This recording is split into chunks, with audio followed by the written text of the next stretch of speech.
This is Pet Life Radio. Let's talk pets. The DrCourtney Show is brought to you by Novavax Vaccines, essential protection for essential bonds.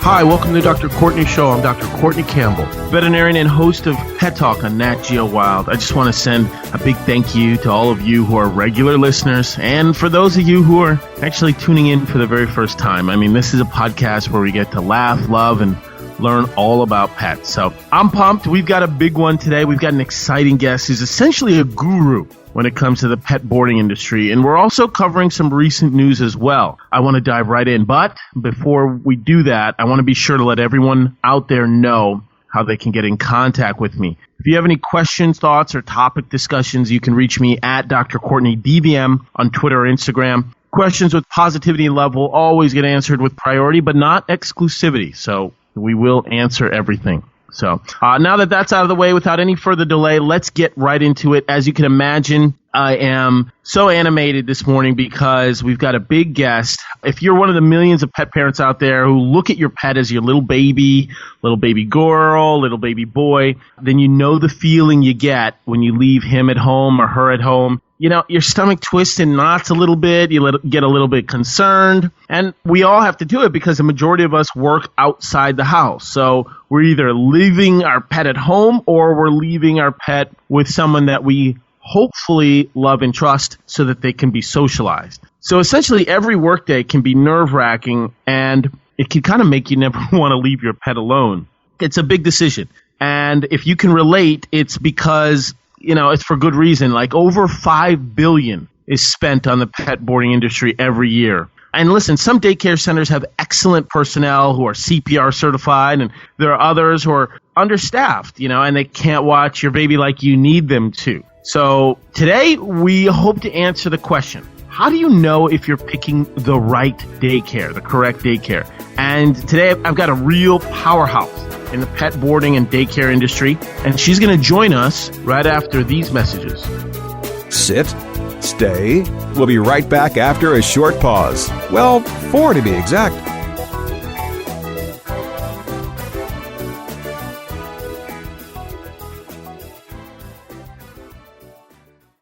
Pets for Patriots improves the lives of veterans and military families through companion pet adoption. We help veterans adopt a new pet friend while giving the most overlooked, undervalued shelter animals hope in a home. We are a nationally operating 501c3 nonprofit organization. To veterans, Pets for Patriots gives the unconditional love of a rescued pet.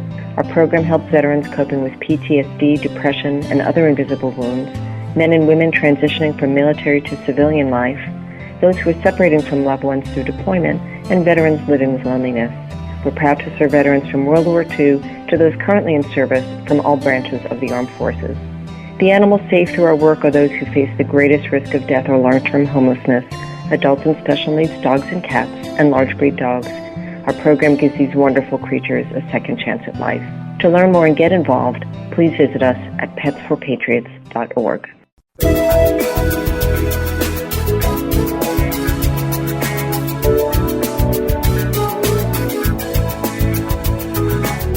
All right, we're back, and today we are going to answer the question, the burning question in everybody's mind. How do I know whether or not I'm picking the right pet daycare? Well, we've got an excellent person. For 7 years, she's been the founder and CEO of the International Boarding and Pet Services Association, and she's an all-around lover, Carmen Rustenbeck. Welcome, Carmen. Thank you, Dr. Courtney. It's a pleasure to be here and speak with your listeners today. Thank you so much for joining us. We're so curious. Could you set the scene for us of Carmen Rustenbeck, pet lover, how you got into the pet boarding industry, but first back up and just talk to us about how you developed just a love for pets in general.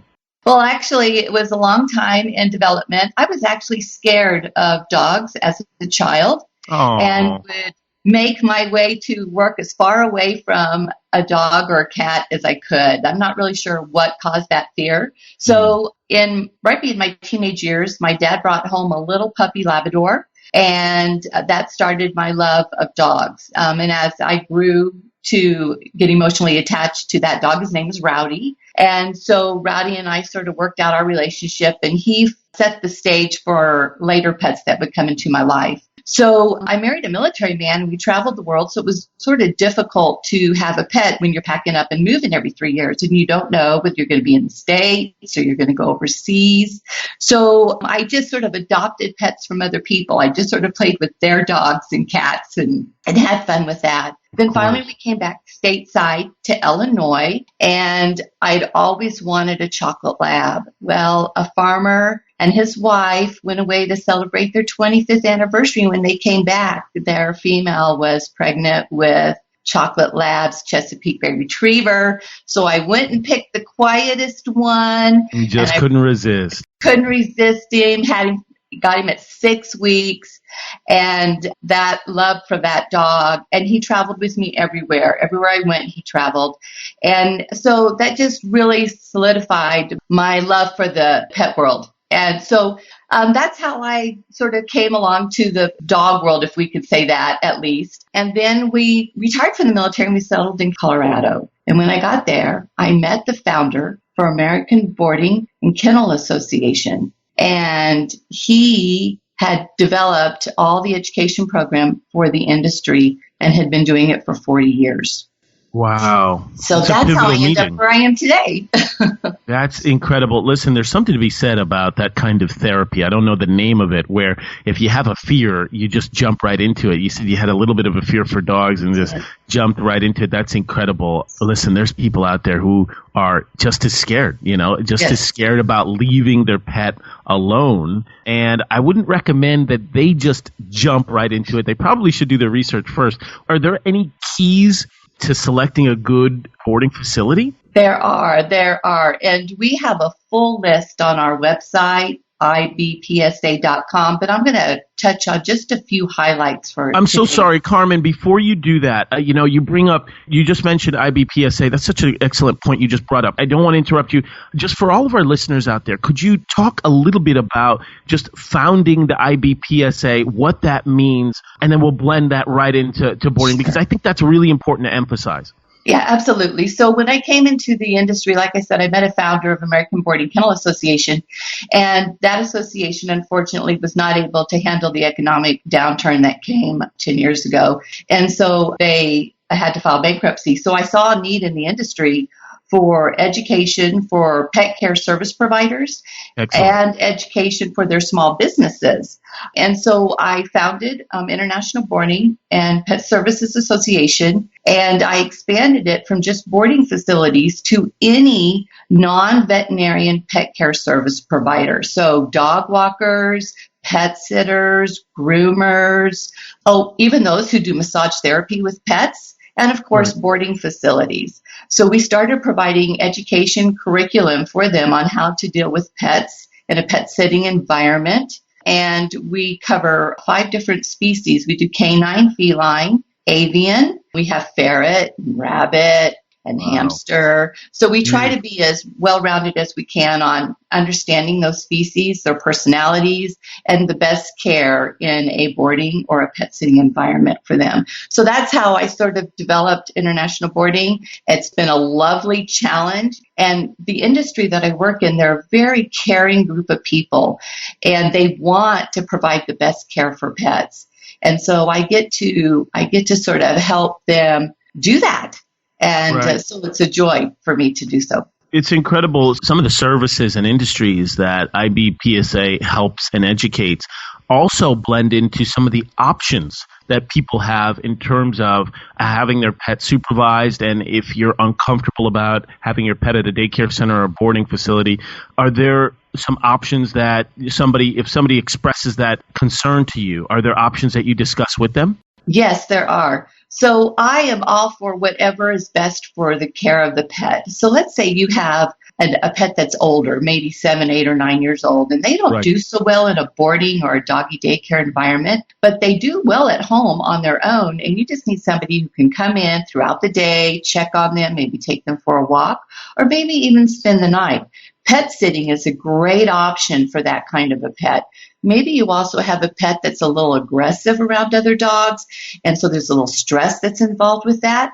Pet sitting is a great option for care of that pet. They get personalized attention, one handler with one pet. So, and of course, you can use a pet sitter for any species of pet that you have. So that I think it's a great option if your pet's not really well socialized or has fear issues of its own. Keep that stress level down. Bring in a pet sitter. That makes total sense. That makes total sense. I mean, listen, a lot of people are asking friends and family, but just like everything else in this sharing economy, that also has a centralized way of contacting pet sitters out there. So if you don't have a friend or a family member, obviously a simple Google search will turn up, a centralized location where you can find some really good and reliable pet sitters.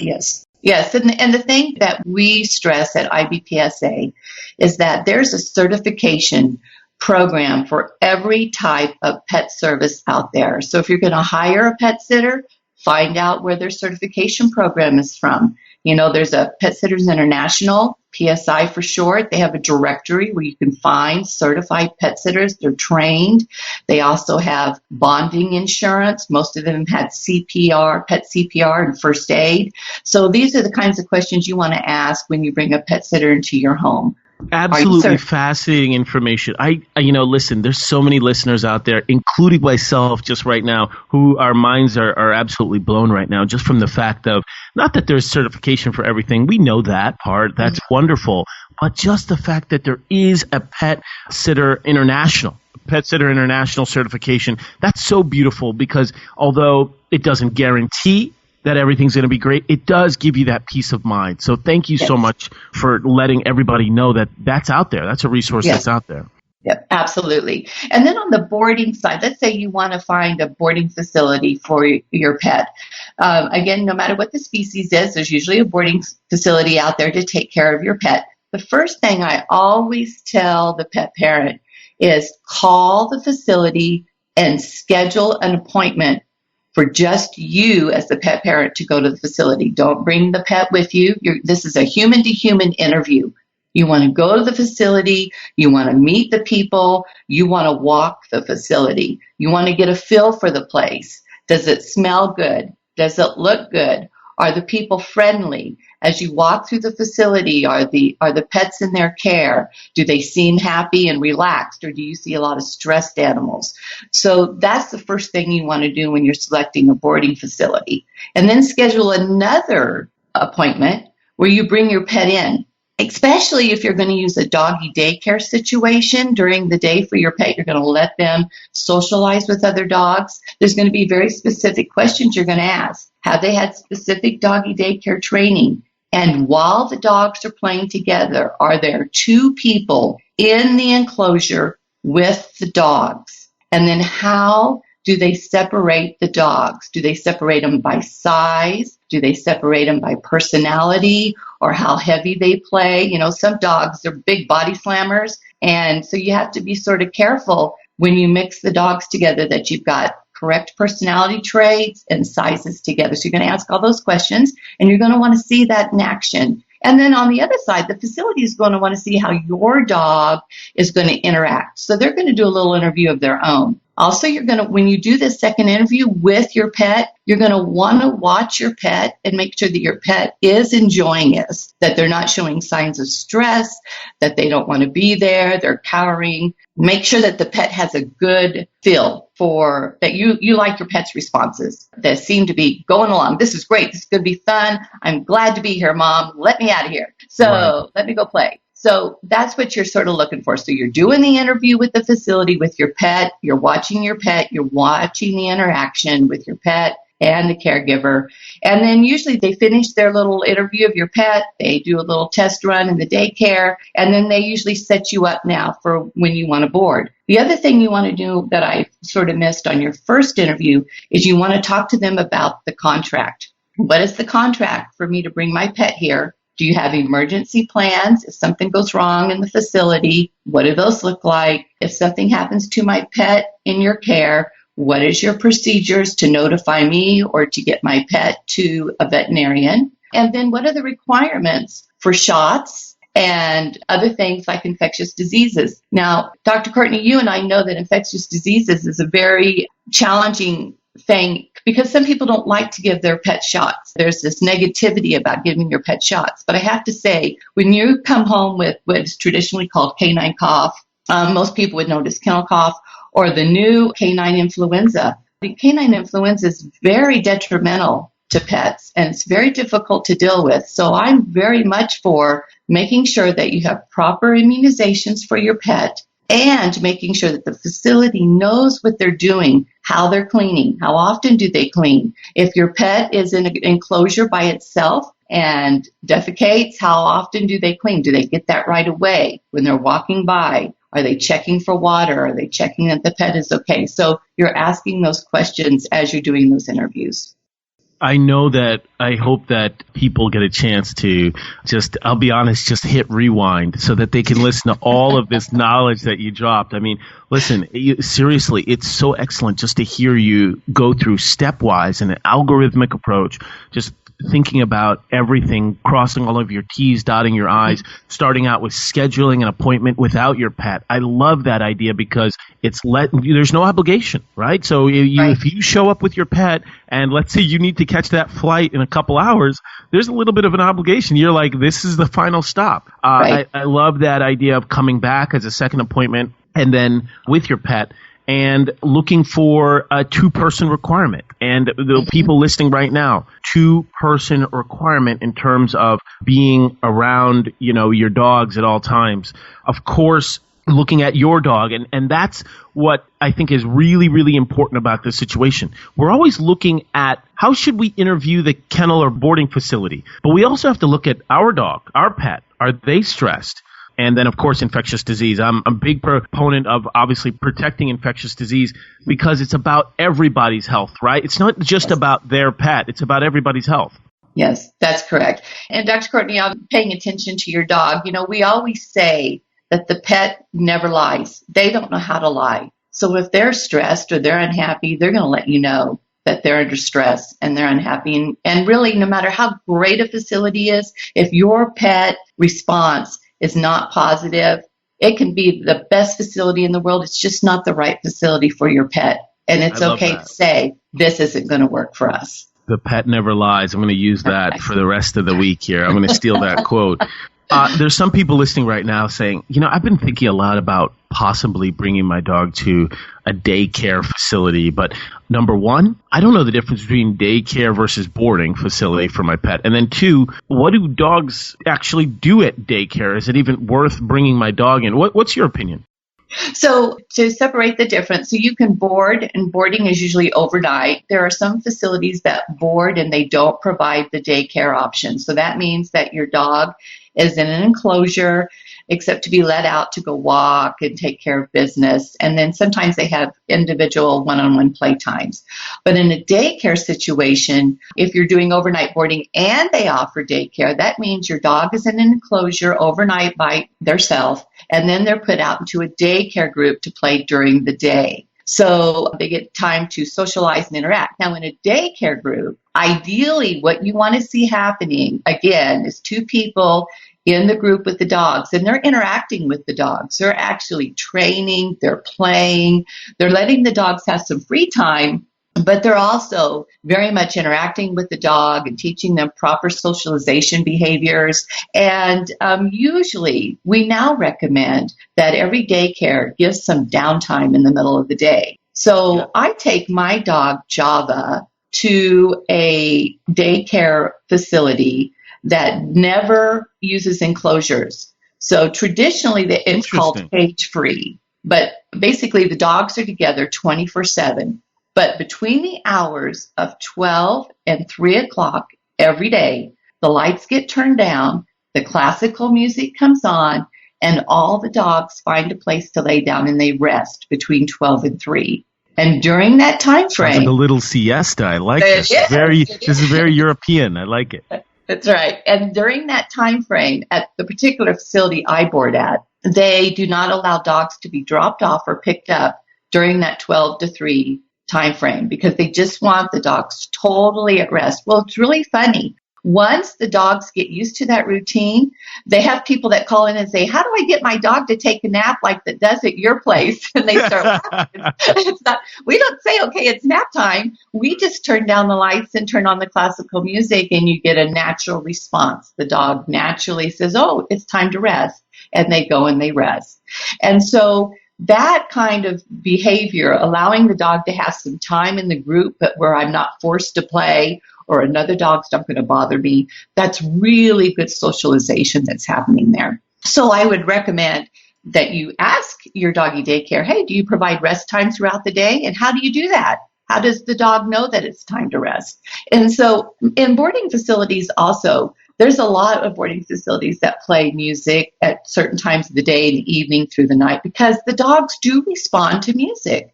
And my favorite, of course, is classical, but jazz, nice, easy jazz. The dogs, they calm down. There's a relaxing thing that happens with them. So ask the daycare or the boarding facility. So your dog should never be bored. They should never be bored. Even in a boarding facility where they're in an enclosure, they should have something to play with. They should have some kind of toy, something to chew on, something to keep them busy. They shouldn't be just sitting there all day with no interaction at all. Yeah, a lot of people might ask, well, I mean, yes, we, as intelligent human beings find classical music relaxing and jazz relaxing, but I mean, does that necessarily translate to pets? And there's some real science behind that in terms of the actual BPM or beats per minute of individual songs. It's not just because, intellectually we find classical music to be relaxing, but there really is science behind that. Now, in your mind, when you're thinking about a daycare, and most of us, we know that some dogs can get stressed and that kind of thing, you talked about some really important principles for socialization.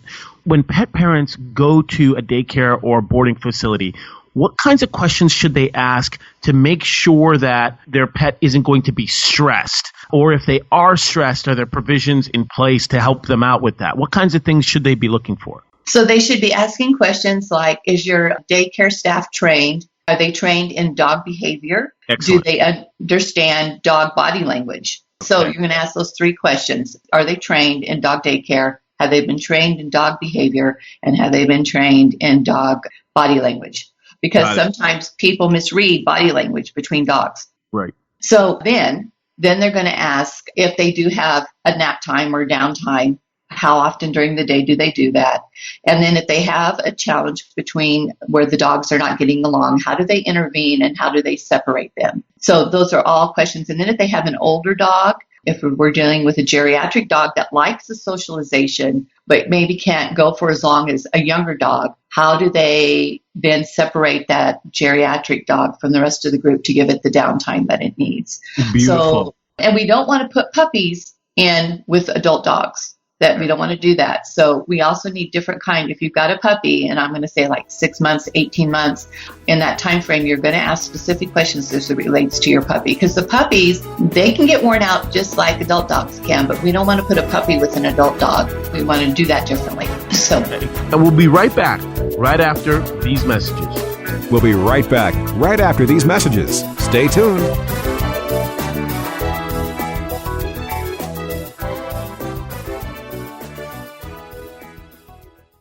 Hello, my name is Tracy Votney. I am the Foster Pet Program Coordinator for Beacon of Hope Crisis Center. We are a crisis support organization assisting victims of domestic violence and sexual assault through a myriad of client services. For many abuse victims, pets are a source of comfort, providing strong emotional support. Each year, 68% of abuse victims reported violence towards their animals from the abuser. Because of this and other alarming statistics, 40% of domestic violence victims are unable to escape their abusers because they are concerned about what will happen to their pets when they leave. It is our mission to make every effort to provide a safe and loving foster home for pets while their families heal, and to reunite these pets with their owners when they can be housed in a safe and loving home. You can help Beacon of Hope's foster pet program by making a donation today at beaconofhopeindy.org. Talk to the paw. Hey y'all, it's Kelly Pickler. Hi, this is Margaret Cho. Hey everybody, I'm Rachel Ray. There's only one station that gives you the scoop on wagging tongues and tails. And who's walking who in Rent and Tinseltown. Pet Life Radio, the Tail Wagger.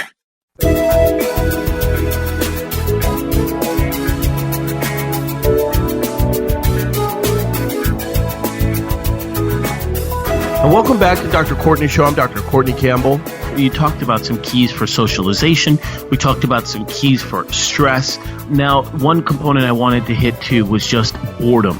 At pet parents going out there to a daycare center or a boarding facility, just what kinds of things should they look for to make sure that their pet is not going to be bored? Right. They should be observing on their first interview. When they first go to look at the doggy daycare, they should be observing interaction between the pets and the caregivers. There should be all kinds of interaction. There should be interaction between the dogs. And it's not unusual to see a group of dogs playing with a caregiver and one dog out for rest time, just laying over in the corner watching. That's okay. The dog needs a timeout and they can just go lay down. It's all right. But they should see that the dogs are not bored. Even if some doggy daycares bring in pools, whether it's indoor or outdoor, they bring in dog pools for the dogs to play in. So they have plenty of activity. They have balls, toys that are safe for the dogs to play with each other and with the humans. So there should not be a bored dog in the group. That's excellent. I know a lot of people are thinking, you are forgetting 37 million of us out there who are cat parents, and you just seem to, well, listen, allow me to nerd out for a second, because I remember reading a study in the Journal of American Veterinary Medical Association, JAVMA, and they just did this fascinating study where they took two groups of cats. One group was a healthy cats, the other group was sick cats who had bladder issues and that kind of thing. And they basically kept their routine for taking care of them consistent. They would play with them at the same time, feed them at the same time, keep the lights on, turn the lights off, all at the same time for one group. Yes. And for the other group, they would vary when they would play with them, when they would feed them, when they would turn the lights on and off. And they found something fascinating. Keeping consistency actually made some of the sick cats healthy, and varying the times actually made some of the healthy cats sick. So we in cats put stress at such a high priority when we're talking about how to keep them healthy and how to prevent them from having issues. I put stress at the top of my list, sometimes even higher than dogs. Are there things in your mind that you think about with boarding and kenneling facilities to say, this is a great way to prevent a kitty cat from getting stressed? Yes. So I do understand this idea that cats like a schedule. Yes. And so in a boarding facility, I know a lot of boarding facilities offer cat daycare. And basically what that means is they have an area where they can let the cat go and climb and just be a cat. And it's a safe environment for the cat. And there's usually a human in there during that time. And then they put the cat back in the enclosure. Now, I just interviewed a facility in Arizona, and they have a cat enclosure where each cat gets out of their enclosure into a larger enclosure where they have trees to climb, they have a hammock they can go play in, and if they only have one cat in their whole enclosure area, that cat gets the whole enclosure the whole time. So they get their own big play gym to play in. But if they have more than one cat in their care, then the cats are rotated into that enclosure. So after each cat plays, the enclosure is clean, the next cat's allowed in, and enclosures and cleaned again, and then the next cat. So they rotate so that every cat has an opportunity for a length of time to play in the play enclosure with the trees and the hammock and all the things to chase around that cats like to do with a human there. That makes total sense. And one last thing I wanted to talk to you about is something that's been getting a lot of recent attention in recent news. There was a disturbing video of a dog fight that occurred at a kenneling facility, and it basically just shows a video of these two dogs who actually get into an altercation, and it actually takes the staff at least 2 minutes to separate them. And this video received over 170,000 views in just 3 days. Now, obviously, neither one of us was at that particularly boarding facility, and so we don't know the details surrounding that situation. But just in a general sense, if we have pet parents out there who say, my dog is really not a fan of other doggies, or are worried that if they'll take their dog to a kennel or boarding facility and a fight will break out. Are there things that they should be asking the staff at the kennel facility for instances of aggression? Yes. So again, we're back to that very first interview when we're looking for the facility that we might use, whether it's for overnight boarding or doggy daycare. We're asking those very important questions. What is the training of the staff? And are they trained well in dog behavior and body language? Because a staff that is trained well in body language and behavior will recognize when the behavior between two dogs is getting to the point where somebody's going to take a bite. So they're always watching and interacting and recognizing those initial aggressive tendencies and being able to get in there before the bite happens. That is the challenge. I would also ask the doggy daycare, how many incidences have they had in the last year to 3 years with bites? And then what was the training afterwards with the staff? Were they able to identify what was missed, and did they follow through with more training for the staff? Unfortunately, Dr. Courtney, we can't prevent every accident that's going to happen. We're eventually going to have a bite when dogs get together. I hear you. Personalities, maybe a dog's just having a bad day, and you know what? You just got on my nerves one too many times, and it happens quicker than you could blink. So they're very much like humans, and some days you're doing well with your brother and sister, and the next day you're not doing so well with your brother and sister, That's so true, and I like that idea of just being grounded in reality, trying to prevent every single altercation or every single fight, although it's of premier importance. Sometimes it's just not realistic. Yeah, it's just sometimes an accident is going to happen. And then the question is, what is the follow-up for the facility doggy daycare with training? What are the lessons learned and what are the follow-ups? And that's what's important. As long as the daycare is always looking to improve, that's a good sign because they care so much about the pets. And it is unfortunate that we are seeing in the news a lot of dog bites. Our goal at International Boarding and Pet Services is to make sure that we continue to provide education so it increases the quality of care for the pets and helps facilities recognize when a mistake happens and how they can overcome that and move forward by better education of their staff. Oh, thank you so much. Carmen, I got to be honest with you. I feel like we have just scratched the surface, but that surface is replete with awesome information that you gave, and I'm just so excited about this. This is the kind of thing that a lot of people are just wondering. I don't even, I want to bring my pet to a daycare or boarding, and I don't even know what questions to ask, and you gave us a boatload of information and questions to ask. So I really want to thank you. I honestly, to be totally honest with you, I want there to be a part 2. Would you ever consider coming back and joining us for some more questions? Absolutely. Anytime. Oh, thank you so much. I really appreciate you joining us. Thank you, Dr. Courtney. All right. Wow. What an exciting conversation I just had with Carmen Rustenbeck. Just incredible information she gave. I mean, listen, we have too much information to try and summarize, but honestly, calling and scheduling that appointment without your pet is absolutely ingenious. And then scheduling another appointment with your pet, making sure that there's at least 2 people requirement, 2 people minimum, having them categorize and separate dogs by size. Of course, making sure that they hold infectious disease as a priority. We're not just talking vaccines here, but we're making sure that everybody's had regular fecal tests as well. But more importantly, like Carmen mentioned, the IBPSA, they actually have certifications. So for everything, whether it be pet sitters, boarding facilities, kenneling, daycare. So go ahead, jump on that website, check it out.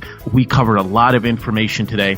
And hopefully, if she's nice, she'll come back and join us. So excellent, everybody. Please join us for the next podcast. Until next time, just keep it light, keep laughing, keep loving. And remember, there's nothing stronger than the human-animal bond. Let's Talk Pets, every week on demand, only on PetLifeRadio.com.